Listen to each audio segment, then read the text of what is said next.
Welcome back to Fiesta Friday, everybody. The Camp Roxas Film Project is a very, very important of our island's rich history, and you should know about it. And there will be an informational table display on Tuesday, the 26th, from 2 to 5 at the weekly Agate Village Market.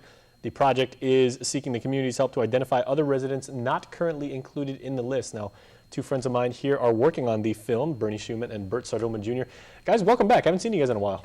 It's been a while, but you look great, as always. Oh, well, likewise to you. Thank you very much. Well, and you know, it's interesting because you two are so creative in a variety of different ways, and now you're collaborating on this project. So tell me about the film, and what part of the island's history does it attempt to capture and retell? Well, we're looking at a period in time when a batch of laborers first came in 1946, and that batch came under a contract with the U.S. military to rebuild Guam soon after the war.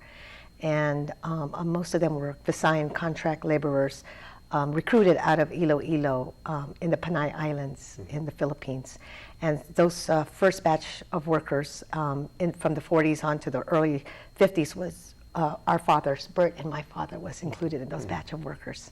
So we wanted to really understand their plight here as laborers to Guam and why they settled here in Guam, which they never told us their story. Mm-hmm.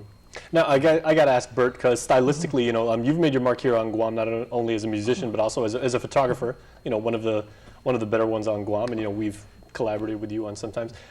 How do you attempt to tell the story visually? And granted that like footage from back then, what you might find are obviously going to be like a bunch of still photos, maybe some video possibly, if you're lucky. Yeah. But how do you guys plan to like lay this out and like actually tell the story through images and words?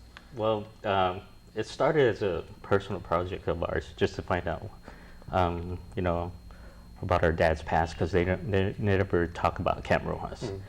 So eventually we decided, we're just going to make it a personal point of view from Bernie's eyes and through her father's story, and that's how it started out as.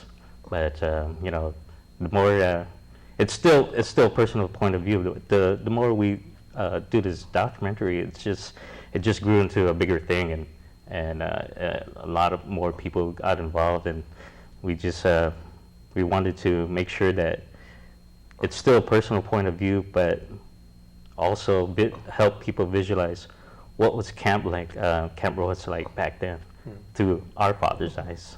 Mm-hmm. Now, for those who don't know, why is the whole subject of Camp Roxas kind of like a hush-hush subject, and it's one of those things that people know about, but it's kind of unspoken for that generation?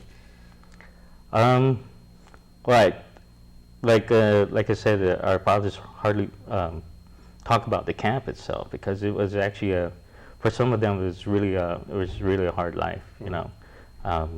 The early years, the sanitary conditions weren't the greatest, and pay grades, everybody gets a certain amount, and sometimes the food is not up to par, but they end up cooking their own food once in a while. It's just something they never really talk about. But when it comes down to it, they were still very happy about coming here, and they sacrificed a lot to leave Iloilo or the Visayan Islands. Yeah, and throughout history, there's been like a lot of stories like that where people literally work their fingers to the bone to try and make some community. It may or may not be their own home community, but try and make it better.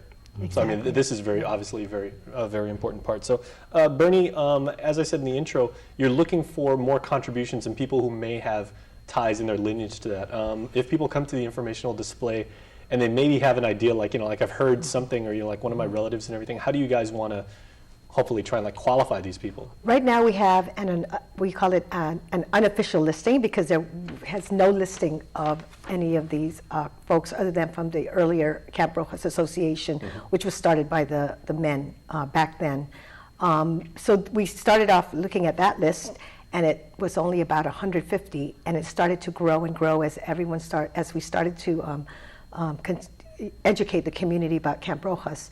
So what we're going to do is we have like a list of about over, I believe, 300 names right now, but 300 out of 10,000 or 15,000 is not a lot, but we want to try and capture as many names as possible.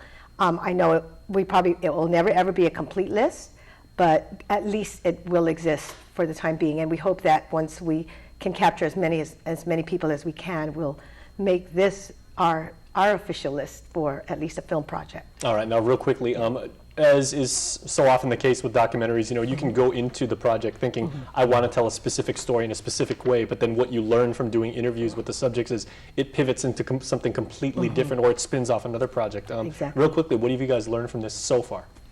For me, personally, I've learned the impact that they have made in the Guam community and the impact that they have made in their hometowns back in the Philippines, where they have been continuing supporting their families back. They all come from barrios and provinces, and this was not, these are very poor places in the Philippines. And so to see how they sacrificed to also support their families back in the barrios was really, for me, important to understand, and why that was important. And so to this day, we do know that many of them, to this day, still support their families back in the Philippines. And it's almost like, an offset of the whole overseas Filipino workers abroad, how they have to also leave the Philippines to make it work for their families. How back about you, home. Bert? Real quickly, we got about 15 seconds. Well, for me, I'm just doing this film. I'm just very thankful that my dad, Bernie's dad, and everybody else made the sacrifice to come here to, bring a better life to their families for the future.